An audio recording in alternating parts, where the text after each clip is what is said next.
On this show, we talk a lot about systems that are built to last.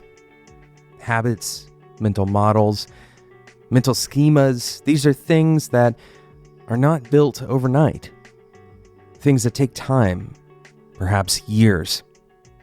But there's an issue if you only rely on these long-standing architectures of decision and mindset. In today's episode, we're discussing when those mental models, those habits, those long-standing formations are actually standing in your way and something you can do about it. My name is Jonathan Cottrell. You're listening to Developer T, and my goal on the show is to help driven developers like you find clarity, perspective, and purpose in their careers. And this idea of having long-term good structures doesn't just go away. We're not saying to do away with your habit-building mindset or to start ignoring the importance of things like mental models. These things have been certainly talked about on podcasts like this one all the time in the past couple of years, because this is the route to lasting change and lasting effect on the world around you, on your coworkers, on your job, on your health. Basically, anything that you want to change, really you need to be thinking about these long-term systems that you participate in. But these long-term systems and heuristics and the schema that you have in your head can also hold you back from really critical, important changes. And there's a simple intuition to this. The things that we are exposed to, the things that we know, the experiences that we have are fundamentally limitations on the breadth of our thought. I encourage you, if you haven't read it yet, to read the allegory of the cave. This is Plato's cave that we're talking about. The story of Plato's cave goes basically like this. A couple of prisoners are chained up in a cave for their whole lives. And essentially all they know about the world is what they see in that cave. In particular, they see some shadows on the wall. And they start characterizing these shadows. But all of their reality is based on what they have experienced. And so they believe that the shadows are all of reality. Climbing back down off of the philosophical ladder here, what does this mean to us? Well, it means that as we go through experiences and as we develop our mental models and our schema, that all of our previous experiences are casting onto what we're experiencing in the future. Our perception often tricks us into believing that we have a full perception of what's occurring, and that reality is easy to grasp, that we see everything that we need to see to be able to understand the situation completely. And so when unexpected things happen, we often try to apply our old thinking or our outdated models to the unexpected thing.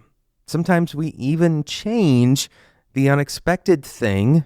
We try to kind of rewrite what is happening to fit the models that we already have. This can obviously be problematic because we are distorting the truth very often rather than confronting the truth. So what should we do about it? That's what we're going to talk about right after we talk about today's brand new sponsor, Prod Perfect. Prod Perfect is the only automated testing solution that uses live application behavior traffic to automatically build and maintain browser-level regression test suites. This removes the burden of end-to-end testing from developers for good. With Prod Perfect, you will test what users are actually doing on your web app for functionality with every update. You can reduce development costs by eliminating engineering hours that are spent maintaining those integration tests. Get instant feedback on code quality. No more back and forth for days between developers and QA. You gain a teammate who works like they're in-house at a fraction of the time and cost. Let Prod Perfect learn the usage of your application and let the technology develop, automate, and maintain your end-to-end regression test suites for you. This will give your team better sleep at night, knowing that Prod Perfect is catching your high-priority bugs before they hit production and you can spend your time, talent, and creativity on building a better product instead. You can find out why Prod Perfect has been featured on Wall Street Journal, Fortune, TechCrunch, Business Insider, VentureBeat, and SD Times. Head over to prodperfect.com/T. That's prodperfect.com/TEA. Thanks again to Prod Perfect for sponsoring today's episode of Developer Tea. So I want to be clear here that the goal is not to abandon or demonize your mental models. It's not to call you out for focusing on building good habits. These long-term systems are important and necessary for long-term change, but we cannot predict the future. And our models will all have breaking points. And so we must be able to take in new, unexpected information and respond to it in a meaningful way. In Creativity Inc., Ed Catmull says, "The system is tilted to favor the incumbent. The challenger needs support to find its footing, and protection of the new, of the future, not the past, must be a conscious effort." Now, in this case, Ed Catmull is talking about protecting new ideas. As animators bring them to the table, it's easy to go with something that they already knew.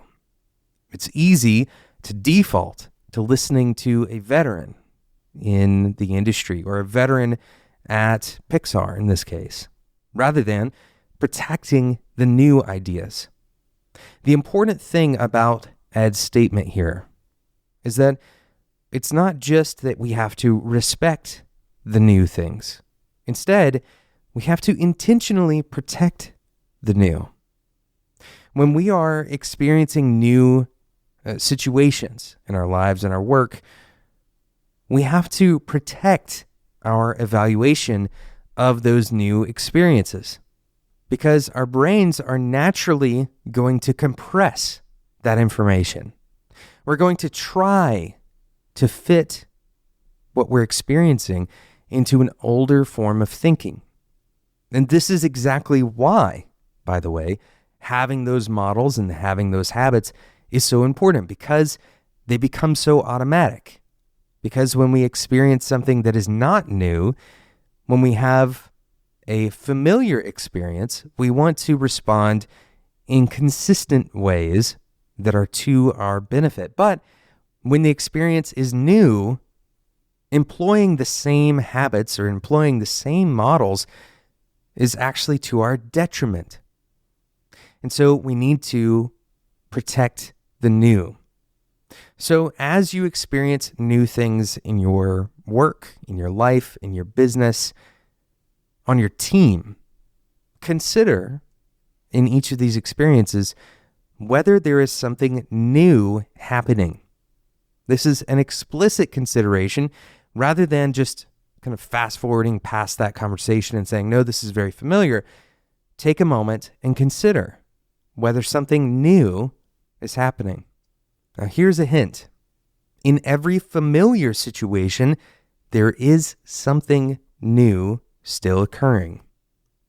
This is why models are not perfect, because even in situations that are familiar, we still have new experiences because our situation has changed. Everything is evolving around us. The market is changing. Our coworkers are changing. The economy is changing. At the time of this podcast, the entire world is dealing with a global pandemic. And so anything that you experienced previously, even though you may have mental models that wrap around a particular experience, now you have new variables to consider. How does this same experience change? What is new when the world is facing a global pandemic? But it's not always at that grand scale that we have to be thinking. There are sometimes subtle differences, subtle things that are new that are worth considering when we are evaluating a new experience and trying to apply these models. So when we realize that something new is happening, one of the best things we can do is, first of all, note that it is new. Note that it's possible that we're going to try to apply something that doesn't apply, and intentionally choose to stay more open, to ask more questions, to maintain a posture of curiosity rather than confidence.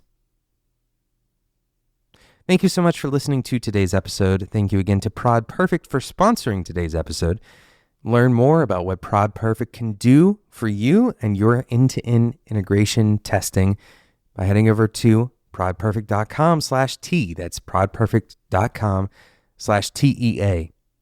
If you haven't yet subscribed to this podcast and you thought that today's episode was valuable, that you're glad that you listened to it, then I encourage you to capitalize on that value by subscribing in whatever podcasting app you're most likely to listen to this podcast on. Today's episode was produced by Sarah Jackson. My name is Jonathan Cottrell, and until next time, enjoy your tea.